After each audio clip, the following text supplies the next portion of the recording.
Here we go. Hello, hello, and welcome once again to the Secrets of the High Demand Coach podcast. And I am here with yet another high demand coach, and that is Michelle Page. And Michelle knows what it takes to lead a winning team. Her experience has been honed by working with Court Furniture, CoStar Group, Bluefin Payment Systems, Leapfrog Online, Fleet Core Technologies, and W.W. Granger, just to name a few of the top companies. She's also earned her bachelor's of business administration from John Carroll University and a master's of business administration from the University of Georgia. Go Dogs. Her expertise ranges from solopreneur to Fortune 500 and across industries, with an emphasis on SaaS and PaaS technology, fintech, banking services, payments, healthcare, business, and professional services. And don't forget manufacturing. And it's not all fluff. Michelle's the real deal. She's also a fellow Georgian, or a fellow Gwinnetian. We're both in the same company here, if that's what you call people from Gwinnett. I don't know. But Michelle, it feels like it's been forever getting to this point. I've wanted to have you on for a long time. Scheduling finally allowed us to do that. Welcome to the show.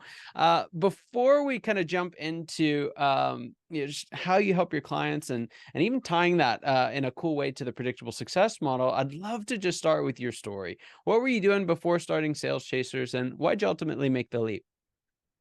Thank you, Scott. It's so exciting to be here. The backstory is about 2 decades of doing exactly what I'm doing today, and that's making revenue out of chaos. So I started in sales very young age, and realized I just had an inherent knack for it, an inherent talent. I realized very early in my career that selling by phone is far easier than, in and out of the car, door to door, and whatnot. So my entire career has been based on connecting with individuals, with companies, and finding out their needs, finding a solution, and selling by phone, leading teams, building teams, and creating revenue for companies. Mm. And of course, I said revenue out of chaos. A lot of that is taking nothing and creating entire organizations. Yeah, that's super cool. So if we kind of jump into your world today, what would you say is some of the most important work you're doing for your clients? A lot of the clients I work with are at an inflection point, either a startup or a scale up. Maybe they've hit a growth plateau and they just can't seem to get beyond it. They're preparing for an IPO, a sale, a merger, an acquisition, and they have a need for more revenue. They have a need to look at their business and find out what's going wrong. A lot of times it's not that they need more sales. They need to look at the underlying problem. What's causing this? So that's what I do. It is more of a holistic approach. So I kind of ask the question behind the question and help uncover what is it that we can do together to make your company operate better, to fill those gaps, and what value can I provide? It doesn't have to be in business development. It doesn't have to be in sales. It doesn't have to be in revenue growth. But that's the crux of it. It's a holistic approach.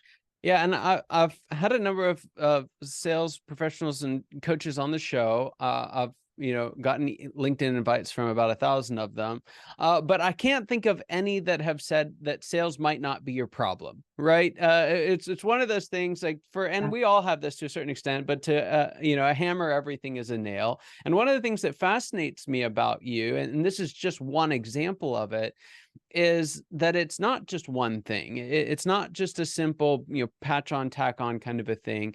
Well, but if it's not sales, what is it? What are some examples of things that maybe clients have come to you and thought they had a sales problem, but they really had a fill in the blank problem?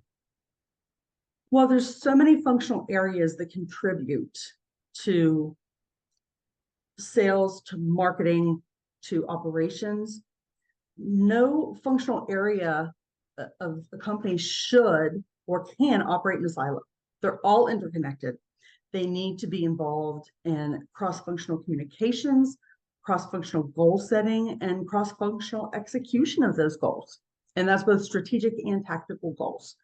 So when somebody is not reaching those revenue goals or their team is underperforming, we need to look at all aspects.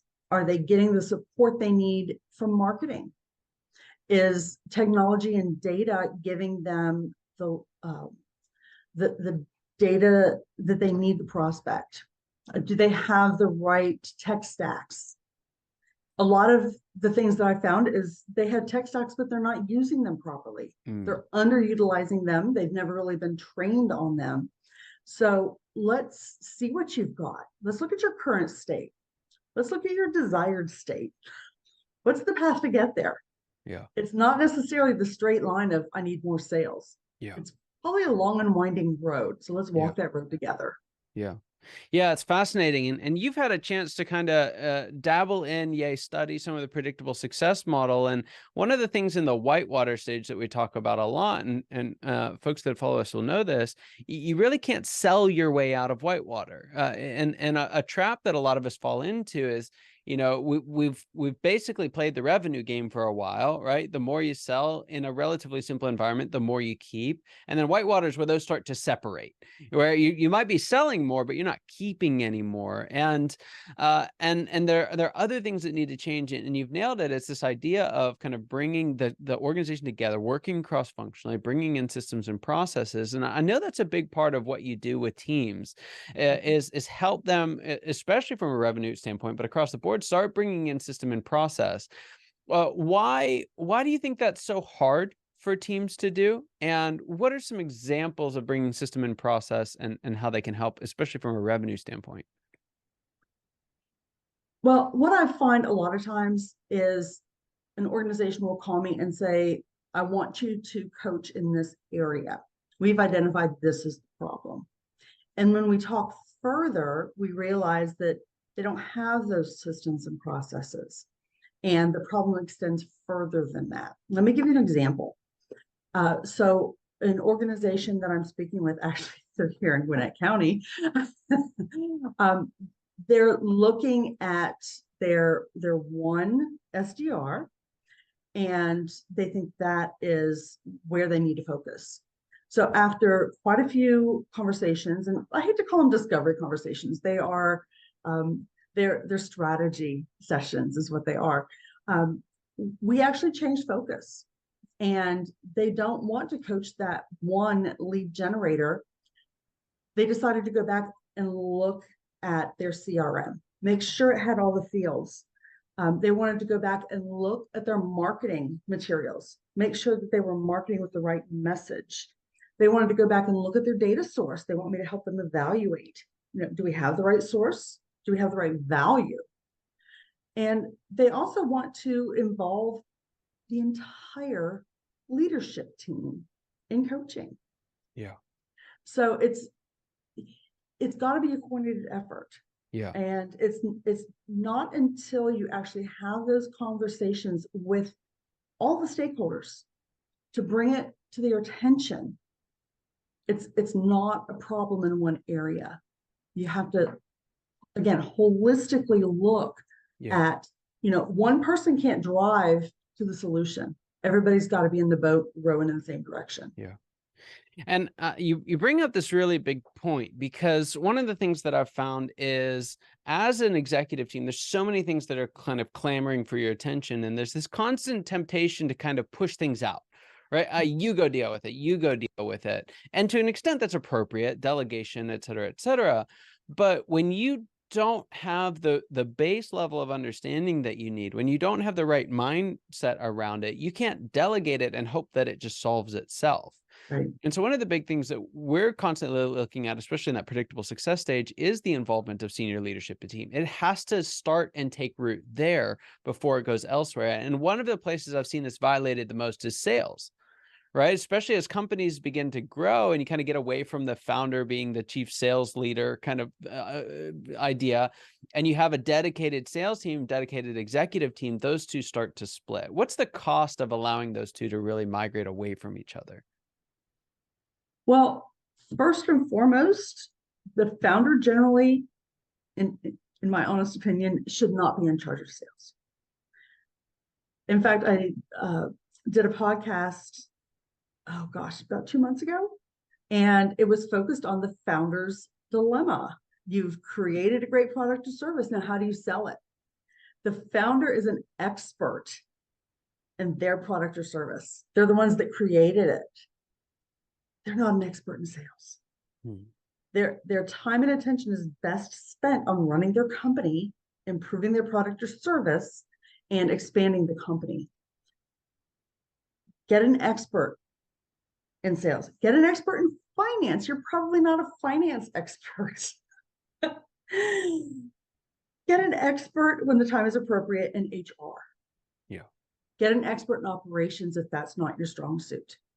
So as an executive team, you need to make sure all these functional areas are covered by someone who knows them best. So if you do that, there should not be a great divide.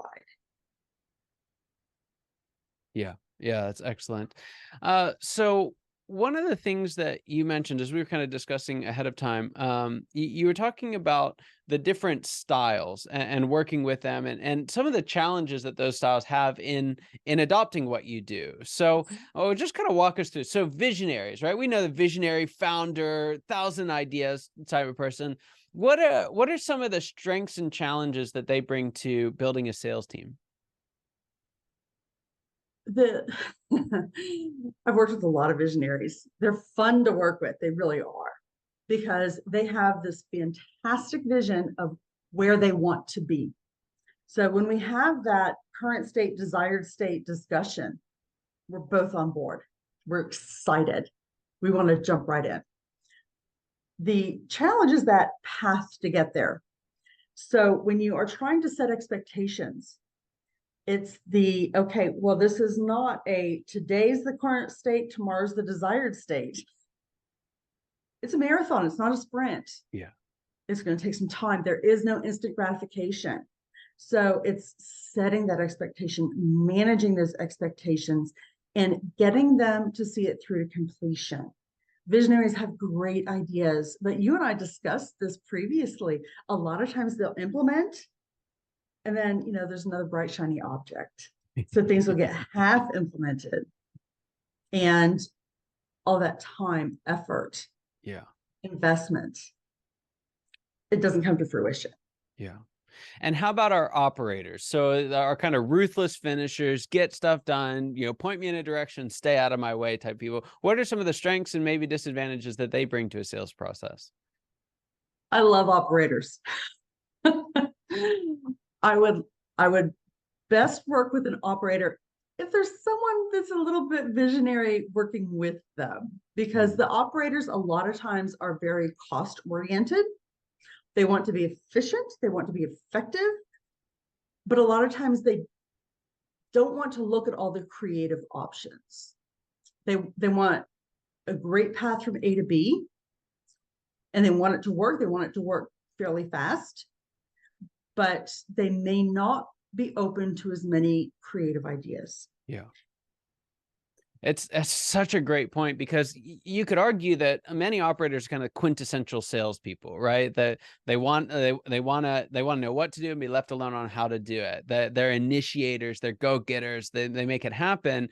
But you're right; they need to have a great visionary to follow, to inspire them, to get them thinking outside of their current reference point. And it's just such a practical example of that you brought up. So. Well, we'll kind of move through these quickly. The next one here is processors, right? So they think in terms of system and process, very linear, can be a little slow compared to the other styles, but they bring a strength to a team environment. I'd love to hear from a sales perspective and even your experience. How do processors help and hurt sales processes? Processors have a very special place in my heart.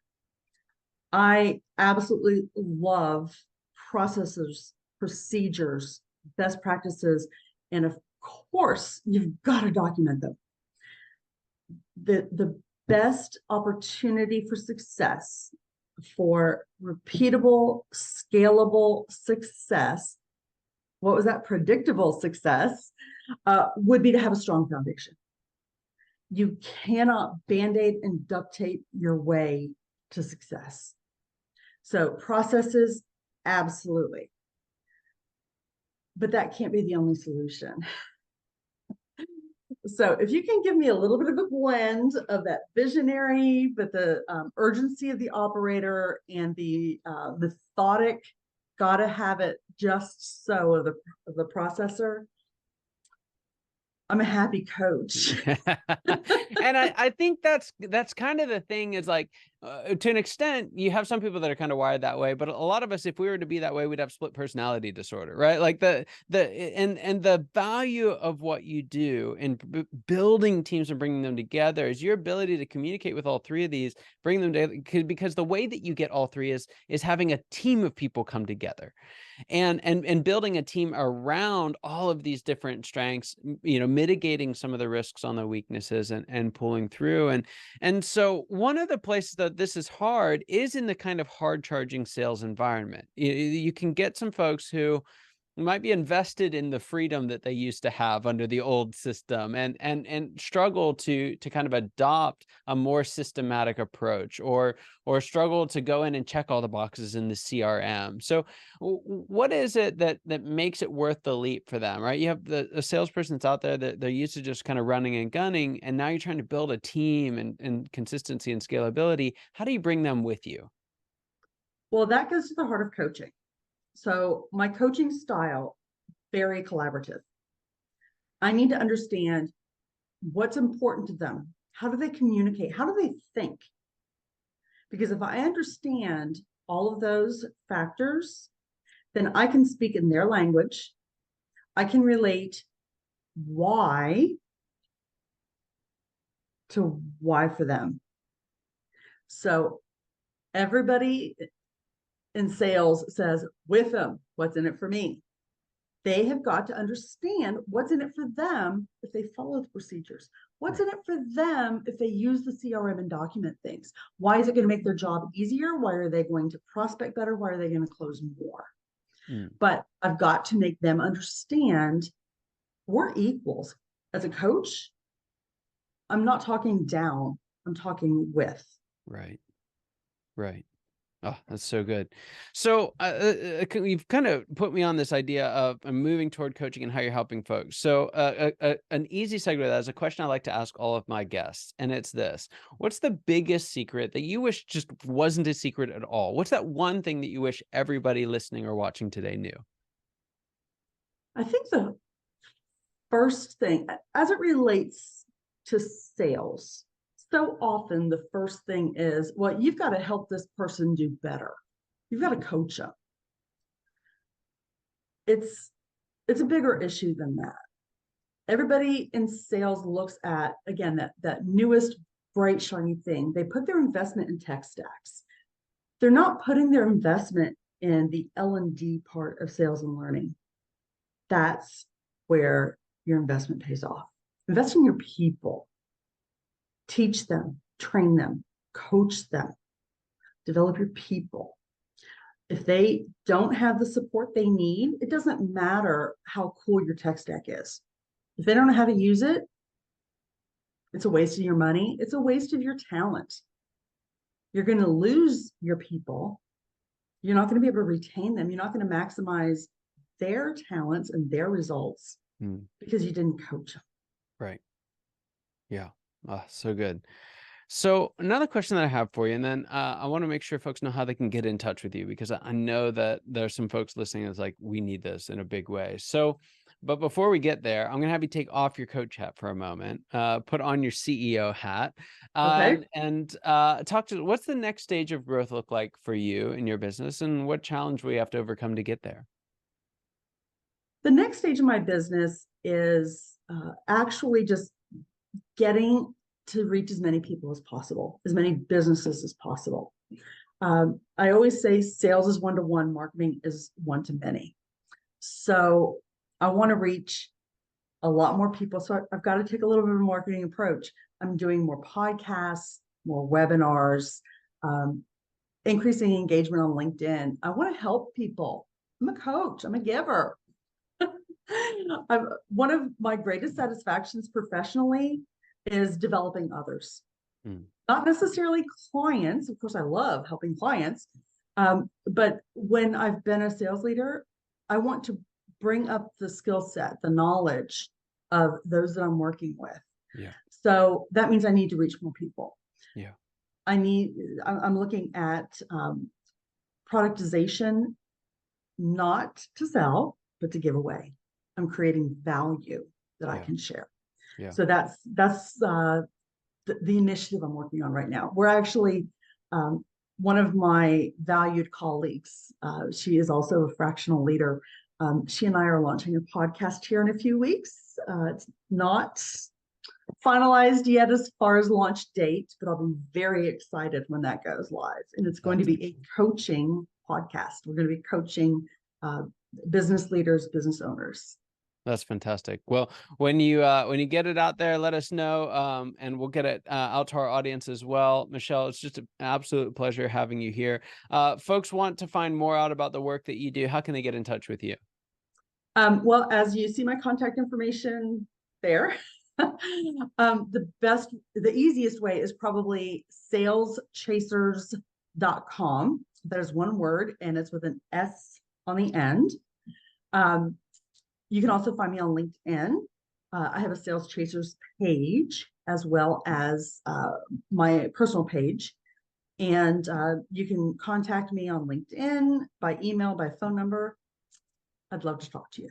Fantastic. One of the things that I absolutely love, and it is such a gem from industry to industry, is when you have someone with the technical expertise to take you far, but the strategic ability to take a step back and also say, hey, you're actually going after the wrong thing. That's something that's really, really special about the way that Michelle works. And you can tell it's instantly obvious from conversation number one. So go to saleschasers.com, find her on LinkedIn, and you won't regret it. And again, Michelle, thank you so much for being here. Such an honor and privilege to have you. And for those who are listening, your time and attention mean the world to us. I hope you got as much out of this conversation as I know I did, and I cannot wait to see you next time. Take care. Thank you, Scott.